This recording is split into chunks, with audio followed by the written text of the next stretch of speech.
네, 반갑습니다. 네, 군산 조천도장, 상인포정, 녹사장, 태을랑, 한복철 신도입니다. 식사들 맛있게 하셨죠? 요즘 제가 군산에 있는데 군산하면 생각난 게 뭐 있습니까? 아침에 사실은 첫 시간이다 보니까 이렇게 식사하고 나서 좀 긴장도 약간 풀어질 수도 있고, 그런데 군산은 개벽의 1번지입니다. 개벽의 1번지 책임자가 왔으니 뭔가 다르지 않겠습니까? 예? 자, 그래서 오늘은 이 3장, 증산 상제께서 밝혀주신 우주의 개벽 섭리와 신도 세계를 주제로 오늘 다뤄보도록 하겠습니다.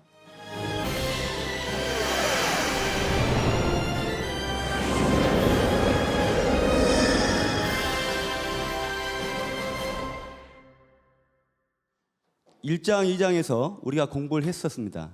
모든 성인, 철인, 선지자들은 이구동성으로 무엇을 얘기했냐? 바로 우주 개벽을 얘기를 했죠. 그러나 우주 개벽의 이치를 명확하게 인식한 사람은 별로 없었습니다. 그래서 오늘 3장에서는 그 개벽의 섭리를 바르게 인식을 하는 그 장부터 시작을 하게 되는데요. 자, 한번 보겠습니다. 만물은 어떻게 창조되고 변화해 가는가? 자, 상제님 말씀을 통해서 한번 같이 봉독해 보도록 하겠습니다. 자, 화면을 보세요. 내가 천지를 주재하여 다스리되 생장염장의 이치를 쓰나니 이것을 일러 무의하라 하느니라. 여기서 말하는 천지를 주재했다. 누가 주재했습니까? 바로 상제님께서 주재를 하신 겁니다. 창조를 하는 것이 아니고 주재하시는 거죠. 직접 맡아서 다스리신다는 겁니다. 그런데 어떻게 다스리느냐? 바로 생장염장의 이치로서 다스린다는 거죠. 그런데 그런 생장염장의 이치는 뭘까요? 바로 순환의 섭리를 얘기하는 것입니다. 자, 자연은 순환하는 거죠. 어떻게 순환하는 겁니까? 바로 생장염장. 순환한다는 것은 어떤 의미가 있냐 하면은 영원성이 담겨져 있습니다. 순환하기 때문에 이것은 어떻게 되는 거죠? 파멸, 종말, 그런 게 담겨 있지 않습니다. 그렇잖아요? 영원히 순환한다는데. 그래서 우주는 영원히 또 존재하는 것입니다. 바로 생장염장. 우리가 아침, 점심, 저녁, 밤, 그리고 봄, 여름, 가을, 겨울, 그 다음에 또 뭐가 있죠? 인간의 일생이 있죠? 바로 유년기, 청년기, 장년기, 노년기가 있습니다. 그러나 이것을 우리가 다 알고 있어요. 모르는 게 아니죠. 그럼 우리가 알고자 하는 게 무엇입니까? 바로 이겁니다. 우주의 일년인 생장염장, 우주의 봄, 우주의 여름, 우주의 가을, 우주의 겨울을 우리가 알아야 되는 것이죠. 왜? 무엇 때문에요? Why? 어째서 그러잖아요. 바로 이것은 인간 농사 짓는 사계절의 법칙이기 때문에 이걸 반드시 알아야 된다는 겁니다. 자, 인간 농사 짓는 우주 일련은 사실은 누가 밝혀냈을까요? 바로 북송시대 때 소광절 선생입니다. 저 사람이 우주 일련의 법칙을 알아냈다. 이렇게만 단순하게 생각하면 오산입니다. 이것은 바로 소광절 선생께서 미륵부처님께 기도를 해서 이 온해운세라는 우주 일련의 법칙을 받아내리신 거죠. 상제님께서 계시를 내려주신 겁니다. 상제님께서 신교를 내려주신 겁니다. 상제님께서 뭘 하신 거죠? 아름길을 열어주신 겁니다. 증산도 용어로 보면. 그런데 우리가 알고 있는 서유기와 동우봉합에도 12만 9,600년의 우주 일련의 사계절의 법칙이 있다는 걸 들어보셨습니까? 한 겁이 뭐냐? 12만 9,600년인데 바로 그만큼 끝없이 큰 돌을 깨치느라고 얼마만큼이나 되는 세월을 보내는지 생각을 해봐야 한다.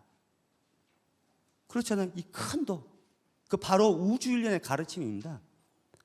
그래서 이제 여기 왼쪽 거기서 보실 때 왼쪽에 보면은 바로 이론 유 12만 9,600세다. 연을 더 새로 표현한 겁니다. 그래서 이론수 12만 9,600년을 정확하게 얘기를 하고 있다는 것이죠. 자, 우리가 조선시대 때도 이 우주일련의 법칙을 아시는 분이 있었습니다. 매월당 김시습도 뭐라 하냐, 이 이론에서의 12만 9,600년인 것이며 큰 변화에 있어서는 1년이 된다라고 정의를 해놓고 있죠. 자, 우주일련의 우주의 사계절과 지구 문명의 변화, 예, 우주일련의 도표입니다. 그래서 저 밑에 보시게 되면 이제 사계절 법칙은 12만 9,600년인데 자연의 선후천은 선천은 64,800년, 후천은 또 64,800년이에요. 12만 9,600년인데 증산도는 뭘 얘기를 하죠? 선천 5만 년, 후천 5만 년을 얘기하잖아요. 그것은 뭐냐? 바로 인간이 문명을 탄생해서 봄철입니다. 여름철 기르는 시간이 선천 5만 년이고요. 가을에 후천 5만 년입니다. 그 다음에 우리가 인간이 살지 않는 빙하기가 몇 년이 있죠? 바로 29,600년이 있습니다. 약 3만 년이죠. 그래서 문명의 단위로 보면 선천 5만 년, 후천 5만이 있는 것입니다. 자, 그래서 이러한 이 일년 우주 일년의 사계절의 법칙을 동서고금에 유일하게 아주 체계적으로 도표 한 장으로 그려주신 우리 유일무이한 안운산 태상종도사님께서 밝혀주셨는데요. 이것은 1000번이고 10,000번이고 들어야만 하는 그런 구절이기 때문에 오늘은 영상을 통해서 한번 살펴보도록 하겠습니다. 그런데 천지라 하는 것은 지구연이 있고 우주연이 있어. 지구연이라는 것은 지구가 태양을 안고 한 바퀴 돌아가. 그러면은 우리가 살고 있는 이 지구는 타원형으로 계란 같은 형으로 지구가 구성되어 있기 때문에 지구가 태양을 안고 한 바퀴 돌아가는 뒤에 근일점, 원일점이 생겨. 그래서 추나추동사시 봄, 여름, 가을, 겨울 거기에서 추나추동사시라 하는 그런 변화작용, 다른 말로 얘기해서 생장염장이라는 봄에는 물견 나고 내고 여름철에는 기르고 가을철에는 봄에 물견 나서 여름철에 기른 그 진액을 전부 뽑아 모아가지고서 결실, 열매, 알갱이, 시종자를 줄이고 겨울에는 폐장을 하고 새봄이 오면 다시 물건을 내요. 그 생장염장이야. 그렇게 주이부시에서 개미 쳇바퀴 돌듯 거듭거듭 10년, 100년, 1000년, 만년 그렇게 둥글어가. 그런데 하루가 360도여. 1년이 360일이여. 하루 360도를 1년 360일을 합의산지 성할 것 같으면은 그게 129,600도여. 그런데 지구가 태양을 안고 한 바퀴 돌아가는 것은 지구연이라고 그래요. 지구연. 이 지구연은 129,600도고 우주연이 있어. 이 태양의 전체권이 한 바퀴 돌아가는 그건 129,600년이야. 지구연은 129,600도, 우주연은 129,600년. 아주 똑같은 방법으로 똑같은 시간대로 그렇게 둥글어가. 그런데 지구연은 초목농사를 짓는 게고 우주에는 사람 농사를 짓는 겨. 지금 이 말씀이 아웅산 태상종사님 말씀이 몇 분이 안 되지만 이 말씀을 이 포교 대상자에게 이 우주 일련의 사계절의 법칙을 명확하게 어떻게 해야 됩니까? 상제님, 태모님의 천지 정신이 돼가지고 이게 전해봐야 됩니다. 그럼 어떻게 되냐? 천지하고 하나가 돼버리는 거예요. 천지 이치가 하나가 돼버립니다. 그래야 그 상대방이 듣고 그렇구나, 나도 증산도를 해봐야 되지, 이렇게 되는 거거든요. 그러면서 동시에 나도 어떻게 되느냐?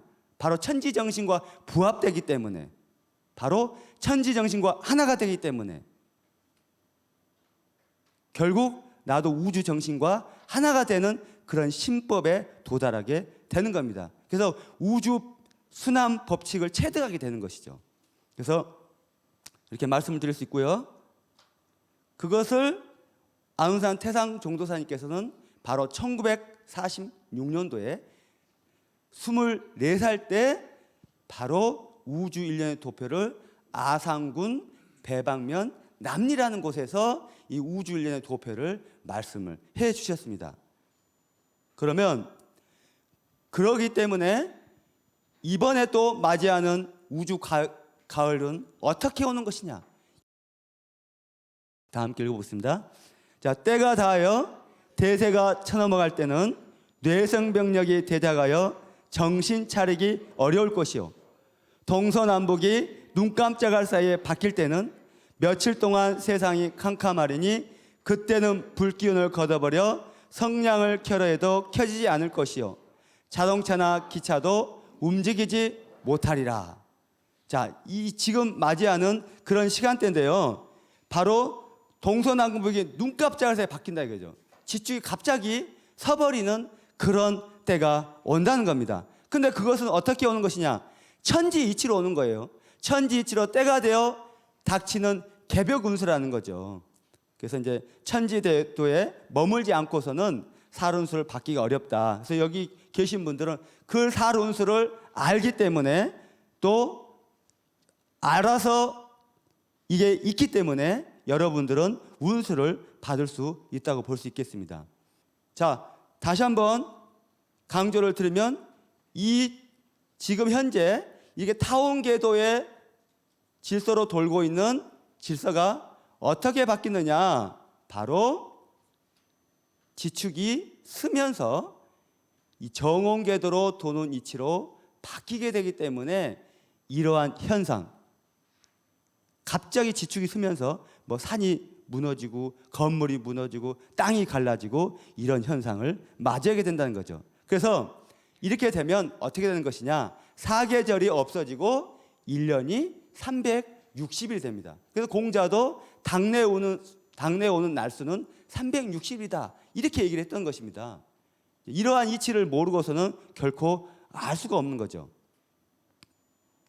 그래서 이러한 것을 영능력자들이 이러한 것을 보고 이러한 지구가 상전백해 뽕나무밭이 푸른 바다가 되는, 그렇게 되면서 육지가 바다가 되고 바다가 육지가 되는데 그 중에서 미국의 미래 지도를 얘기를 해놓고 있어요. 그 중에서 미국의 현재 지도가 바로 오른쪽 그리고 밑에 두 부분이 바로 미국이 이렇게 나비의 양날개처럼 갈라지는 그러한 현상을 맞이하게 된다는 겁니다. 언제? 빠른 시간 내에 이런 현상을 맞이하게 됩니다. 자, 우리 해운대 영화 보셨죠? 우리나라 같은 경우는 어떻게 되냐? 동남 해안이 아까 타너 스님이 얘기했던 것처럼 동남 해안이 100리까지 물에 잠겨요. 비근한 예로 제가 순천도장에서 봉지 갔던 시절이 있었는데 순천도장에 신앙하셨던 분들 중에서 이 순천시 연양동 그쪽에 사신 분들이 계셨어요. 아파트에. 한 분은 10층에서 살고 한 분은 11층에서 살으셨어요. 그런데 두 분들이 며칠 상간으로 꿈을 꿨는데 어떻게 되냐?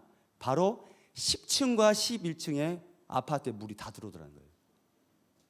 그러면 단순하게 뭐 타너 스님이 얘기했던 것처럼 단순하게 생각했던 것들이 직접 그걸 경험을 해보니까 야, 이건 장난이 아니거든요. 아파트 10층, 11층이 얼마나 강력한 기세로 쓰나미가 몰려오면 그렇게 되겠습니까? 이거 상상도 못할 일이거든요. 그래서 이 화면에 보시게 되면 그러한 이 이치로 어떻게 표현할 수가 있느냐? 바로 천지대운이 이제서야 큰 가을의 때를 맞이했는데 영능력자들 얘기하든 철인들이 얘기하든 선지자들이 얘기하든 동서의 모든 그런 성인들이 얘기하든 그 모든 것을 어떻게 한마디로 정의해 볼 수가 있느냐? 바로 천지대운이 이제서야 큰 가을의 때를 맞이했느니라. 이 말씀으로 정리를 해 볼 수가 있습니다.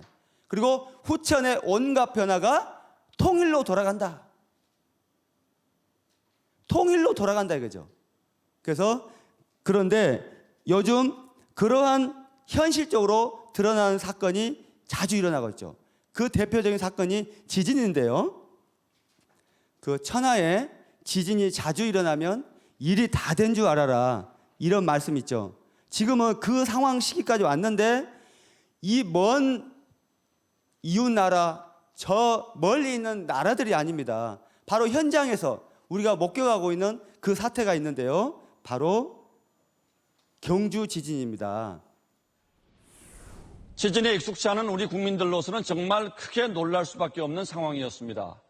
이번 지진은 규모 5.8로 1978년 계기 지진 관측이 시작된 이후 가장 강한 지진이었습니다.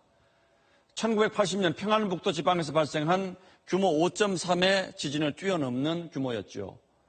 규모가 0.5 커지면 지진의 강도는 5.6배, 1 커지면 강도는 무려 32배나 강해진다고 합니다. 그러니까 경주 지진은 이전의 최강 지진보다 5.6배나 강한 지진이었다는 뜻입니다. 북한의 5차 핵실험 때 발생한 인공지진의 규모가 5.0이었는데 자연지진의 파괴력은 인공지진보다 훨씬 크다고 합니다. 그래서 이번 지진이 북한의 5차 핵실험 강도보다 50배나 강한 것이라는 분석도 있습니다. 그럼 지금부터는 이번 지진의 피해를 지역별로 자세히 살펴보도록 하겠습니다. 먼저 TBC 권준범 기자입니다.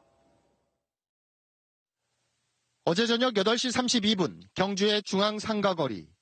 상점 유리창이 폭발하듯 산산조각 나고 뒤이어 여고생 2명이 혼비백산 뛰쳐나옵니다. 사람들이 다 당황을 해가지고 그냥 뛰쳐나오고 유리가 막 갑자기 깨지고 쏟아지니까. 같은 시각 유네스코 세계문화유산인 경주 불국사. 관음전이 크게 들썩이더니 기왓장들이 앞마당으로 힘없이 떨어집니다. 비로전 내 국보급 불상도 무언가에 홀린 듯 앞뒤로 흔들리기 시작하고 요동치는 첨성대에 놀란 관광객들은 그대로 얼음이 됐습니다. 강한 진동은 생방송을 타고 고스란히 안방으로 전해졌습니다. 뉴스 도중 굉음과 함께 스튜디오가 무너질 듯 흔들립니다. 김영우 기자가 소개합니다. 하늘이 무너지듯 천장이 내려앉고 건물이 흔들리고 땅이 갈라지면서 병원과 학교 등에는 놀라 뛰쳐나온 사람들로 아수라장을 방불케 했습니다. 침대 자체가 막 흔들리고 여기 닌댕개 같은 게 많으니까 이게 막 심하게 흔들리고 미리 대피하고 그렇습니다.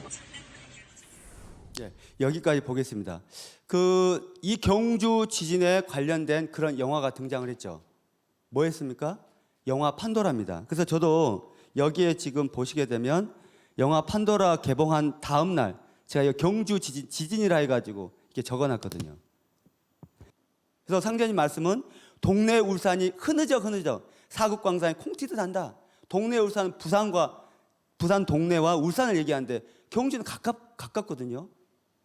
그러면 이게 결론적으로는 일본이 물에 들어가면서 이 100km 이상이 전부 물에 들어오는 것이 결론적인 거지만 그 과정에서 반드시 또 올 가능성을 얘기를 하는 거거든요. 이것도 삼변성도인가 봐요. 처음 경주에서 일어났는데 이번에 또 일어날 가능성이 있다는 것이죠.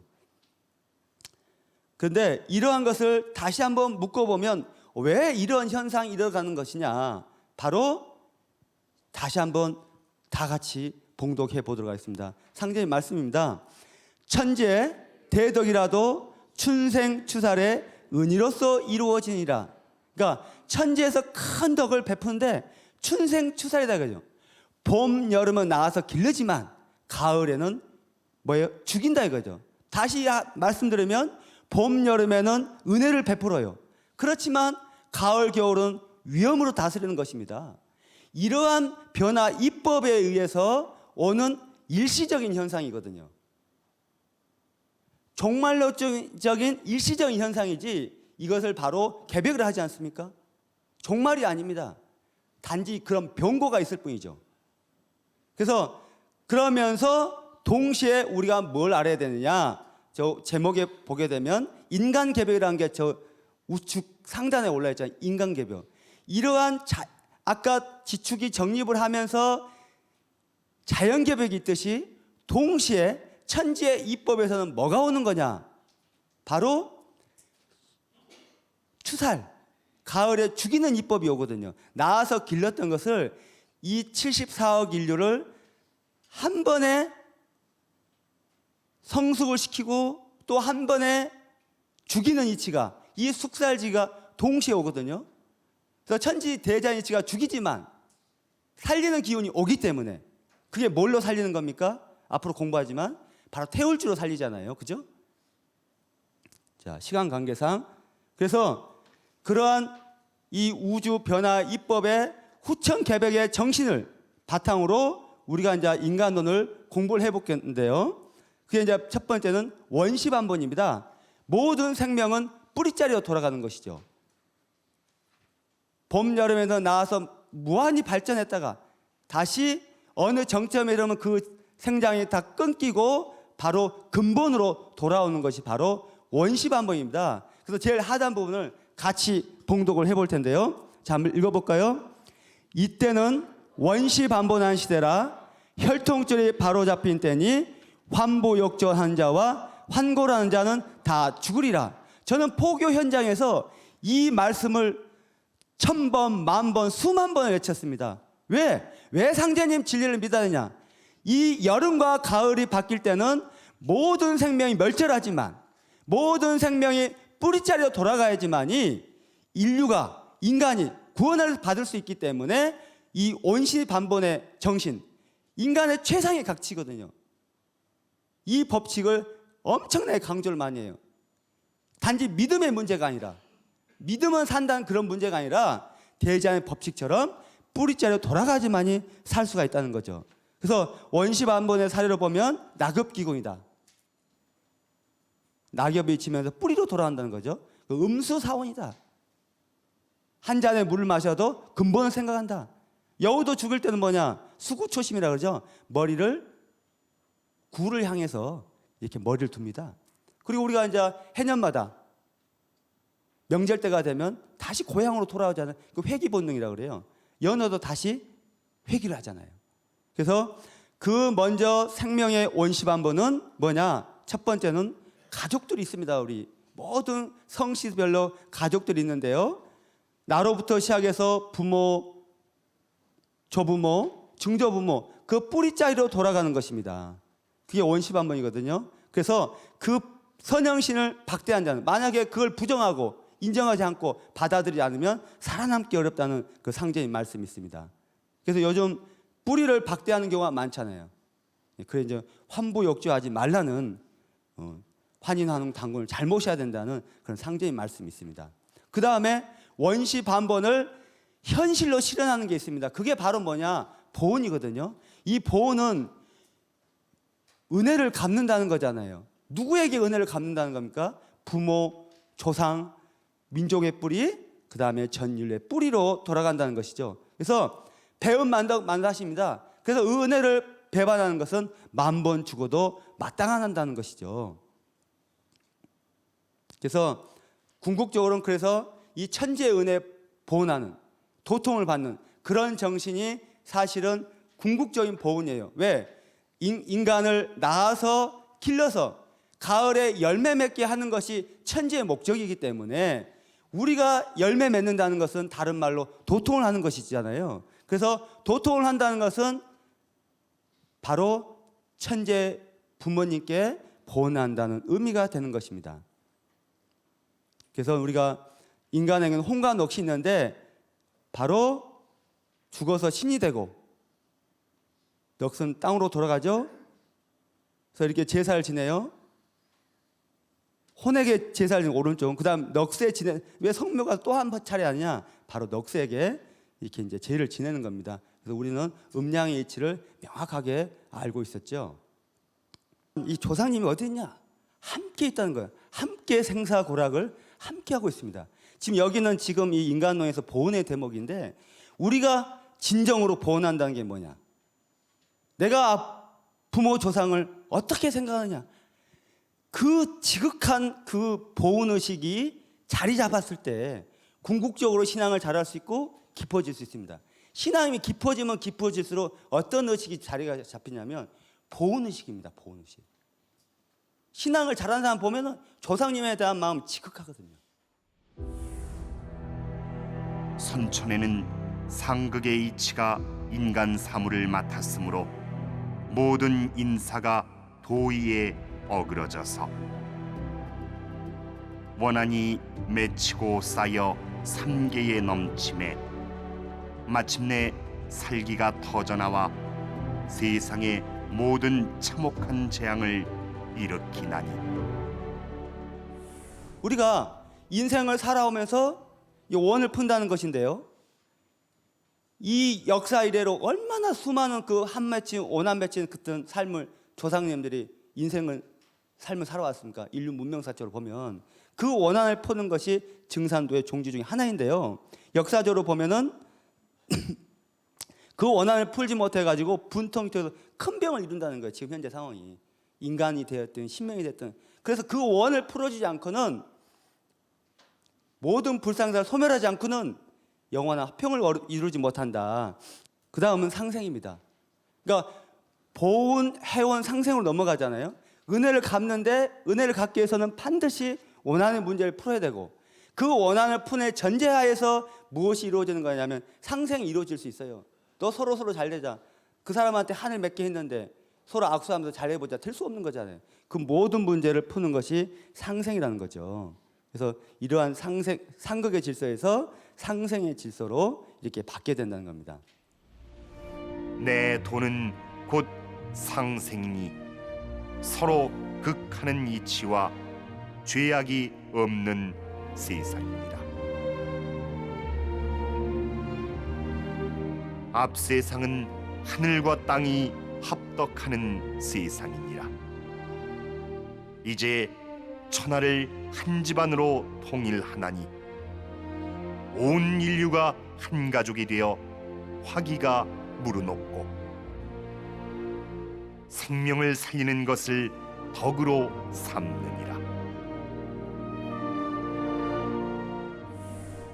그 다음 넘어가서 그러한 이 보온과 해온과 상생의 모든 그러한 정신의 인간 가치를 신도 세계에서 이 세상이 그렇게 흘러갈 수 있도록 역할을 해주신 분이 상제님이신데, 그분이 여름과 가을이 바뀔 때 오셔가지고 해온, 상생, 보온이라는 이 인간의 가치의 틀을 가지고 이 세상을 다스리신 겁니다. 그래서 우리가 이제 그러한 이 신도의 법칙에서 우리가 첫 번째 알아야 될 것이 뭐냐면, 과연 그 인간이 죽어서 가는 이제 신의 세계를 알아야 되잖아요. 그 신의 세계는 어떻게 구성이 되어 있느냐?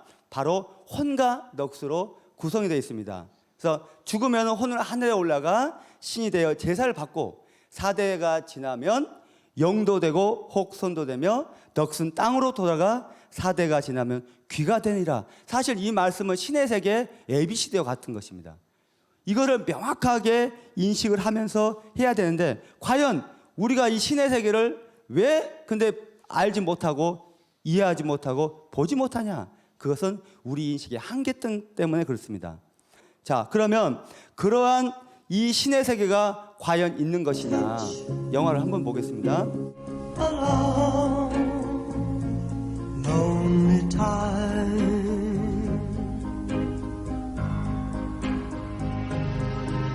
and time goes by so slowly, and time can do so much. Are you still mine?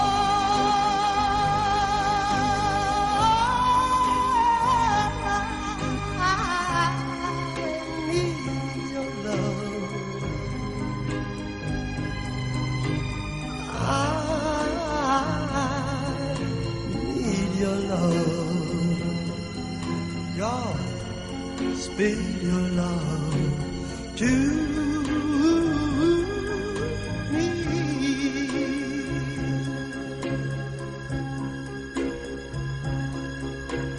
Lonely rivers flow to the sea, to the sea, to the open arms of the sea. Yeah. Lonely riverside, wait for me, wait for me. I'll be coming home, wait for me. Oh, my love, my darling, I've hungered for your love. 자, 이 내용으로 보면은 사랑과 영혼은 어떻습니까?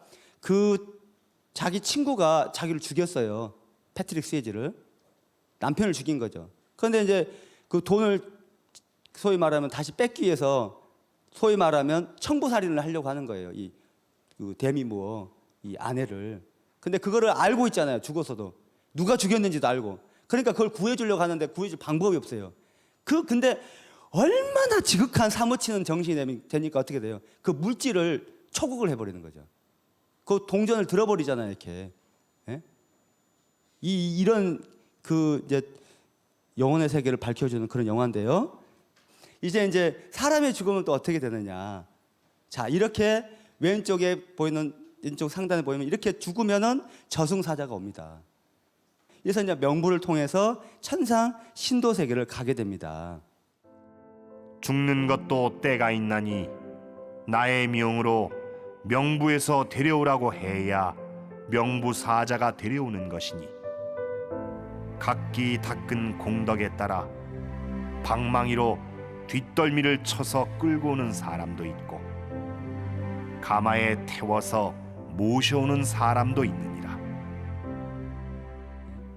그런데 이제 인도하는 명부 사자가 어떻냐면 각기 닦은 공덕에 따라 방망이로 뒷덜미 쳐서 갖고 데려가는 사람도 있고 가마에 태워서 가는 사람도 있다는 거죠. 어떤 분은 이제 우리 어떤 성도님 같은 경우 돌아가실 때 부인이 체험한 거예요. 그 흰색 배가 와가지고 앞에 태극 마크가 이렇게 있더라는 거예요. 근데 이분이 그렇게 하고 그 남편을 태우고 천상으로 가더라 이거죠. 그러니까 미리 체험한 거예요. 근데 그분이 6.25 참전 용사였거든요. 근데 국가에서 이렇게 그 국가를 위해서 희생했기 때문에 그렇게 이제 데려가지 않았나. 이제 이런 체험도 있고요. 또 어떤 분은 이제 이게 명부사자를 체험하는 그런 경계를 보면 어떤 분은 이런 분도 있어요. 그 어떻게 걸어가다가 심장마비로 딱 쓰러졌는데 그 순간 저승사자를 직접 본 거예요, 이렇게. 상대님 신도거든요, 성도님인데. 근데 이제 그분이 한 2-30분 있다가 딱 깨어나서 보니까 자기가 쓰러져 있는 거예요. 그 쓰러지지도 모르게 쓰러진 거예요. 근데 그때 강한 충격을 받았던 거예요. 야, 저승사자가 있구나. 어? 자기는 이렇게 듣기는 했지만 직접 보지를 못했잖아요. 그걸 경험하고 나니까 있구나, 진짜. 자, 이렇게 저승으로 데려가는데 이 저승 세계를 가면 이제 그게 이제 출입국 사무소처럼 여기 이 나라에서 전 나라 가면 출입국 사무소를 들려야 되잖아요. 그런 것처럼 바로 우리가 죽게 되면 저승을 통해서 바로 신도 세계를 가는 거예요. 그래서 상제님께서 이제 김성환 성도하고 대화하는 과정이 나오는데 그럼 저승 이제 신의 세계는 어떻게 이루어졌느냐? 구천으로 이루어졌다는 것을 얘기해 놓고 있습니다. 하루는 김송환이 상제님께 여쭈기를 한 가지 알고 싶은 게 있습니다 하거늘 상제님께서 무엇이 알고 싶으냐 하시니라. 이에 송환이 하늘 위에 무엇이 있는지 그것만 알면 죽어도 소원이 없겠습니다 하니 상제님께서 하늘이 있느니라 하시니라. 송환이 다시 여쭈기를 하늘 위에 또 하늘이 있습니까? 하니 말씀하시기를 있느니라 하심에 또 여쭈기를 그 위에 또 있습니까? 하니 말씀하시기를 또 있느니라 하시고 이와 같이 9번을 대답하신 뒤에 그만 놔라두라 하시니라.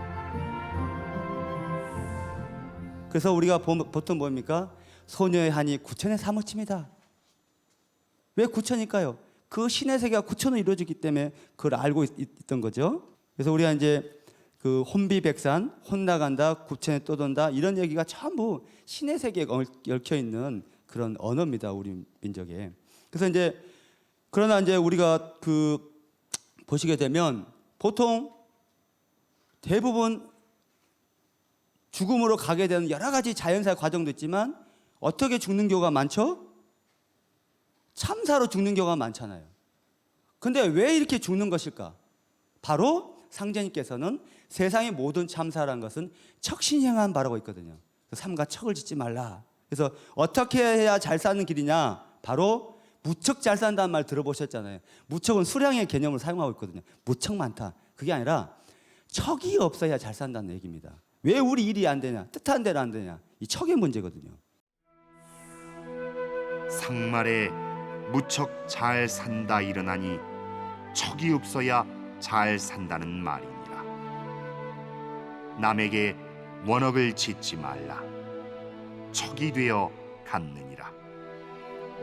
또 남을 미워하지 말라. 그의 신명이 먼저 알고 척이 되어 갚느니라. 그래서 그 척을 감싸주고 보살펴주는 또 다른 신도세계의 분들이 계십니다. 그게 바로 뭐냐? 보호신입니다. 그래서 각기 닦은 바에 따라서 임무를 감당한 신명이 호유가 있는데요. 그 분이 대표적인 분이 누구냐? 사실은 조상님인 경우가 많습니다. 사람마다 그 닦은 바와 기국에 따라서 그 임무를 감당할 만한 신명이 호위하여 있나니 만일 남의 자격과 공부만 추앙하고 부러워하여 제 일에 게으른 마음을 품으면 신명들이 그에게로 옮겨가느니라. 못났다고 자포자기하지 말라. 보호신도 떠나느니라 하시니라. 그래서 우리가 가장 중요한 것은 이러한 우리가 수행을 왜 해야 되냐? 이 구천에 이루어진 그 세상에 영원히 살 수 있는, 천지와 더불어서 영원히 살 수 있는, 여름과 가을이 바뀌는 때 영원히 살 수 있는 그 수행이 있는데 그 돌을 닦는 것입니다. 그 돌을 닦는 것은 태울주 수행이잖아요. 돌을 잘 닦는 자는 그 정훈이 굳게 뭉쳐서 죽어서 천상에 올라가 영원히 흩어지지 아니하나 돌을 닦지 않는 자는 정훈이 흩어져서 연기와 같이 사라지느니라 하시니라. 그 원한이 너무 깊어서 천지기운을 맞기 때문에 여자의 원한, 낙태의 원한, 그래서 그 해원이 또 매우 중요하기 때문에 그것을 해결해 줄 수 있는 뭐가 있냐? 천도식이 있습니다. 우리가 천도식을 왜 해야 하냐? 천도식을 해야 하는 것은 지금 판모리 시간대에 와 있습니다. 말복운입니다. 말복 때 열매를 맺어야 되거든요. 구름이 중간 하늘에 있듯이 천지 신명들도 중간에서 오고 가는 것을 세상 사람들은 모르느니라. 그러니 사람은 마땅히 신도에 따라 신명을 공경하며 살아야 하느니라 하시니라. 왜 성구암성을 해야 되느냐? 상제님의 혼이 되고 태모님의 혼이 돼야지만 가능하거든요. 그렇잖아요? 그러한 정신을 가질 수 있는 건 뭐냐? 바로 성구암성 상제님 태모님 말씀이 체화됐을 때 남에게 제대로 진리를 전할 수 있는 것이거든요. 그래서 우리 성도님들 이렇게 생각하시고 사설령 천도식을 반드시 빠른 시간 내에 해야 한다. 아시겠죠? 예, 감사합니다.